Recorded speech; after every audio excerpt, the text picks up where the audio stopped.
نن زه تاسو سره ډېر اهم خبره کوم او زه غواړم چې تاسو الله لپاره دې باندې عمل وکړئ. او هغه خبره دا ده چې تاسو کله هم د کور نه وځئ نو الله کلام وایئ.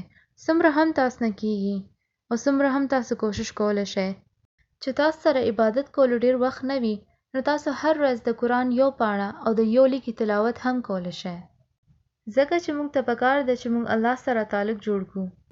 نو موږ کې ډېر خلک داسې دي چې چا الله سره هیڅ تعلق نشته او د جومات ته هم د جمعې په ورځ ځي.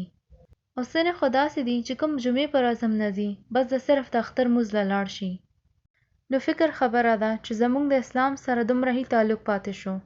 نو کله چې الله سره ستاسو تعلق وي نو زه تاسو ته ښیم چې بیا به څه کیږي چې کله تاسو هر ورځ الله له یادوئ نو الله وایي دا زما کس دی او دې خپل ورځ زما نوم سره شروع کړې ده او د ټولو ورځ به زه دې سره یم. فرض وکړئ الله نه کړي چې تاسو کور نه وځئ او لارې کې وفات شئ، نو خلکو ته به یاد وي چې ستاسو د آخري عمل د دنیا کې الله له یادول او د قرآن تلاوت و. نو داسې خبرې نورو باندې هم اثر اچوي. کله چې هغوی تاسو ته د الله له یادولو کې ګوري نو هغوی هم زړه کیږي چې ستاسو په شان عمل وکړو.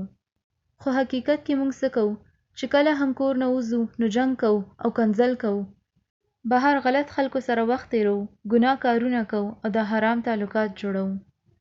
ګډاګانو ځایونو ته ځو او د حرام لبې هم کوو څنګه چې جوه شوه.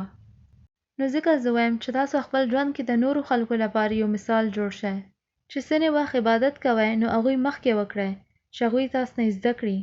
خپل کور کې د تلاوت داسې ځای کې کوئ چې کوم ځای کې تاسو ټول ګوري چې ستاسو ماشومان تاسو ته وګوري او هغوی کې هم د قرآن شوق پیدا شي.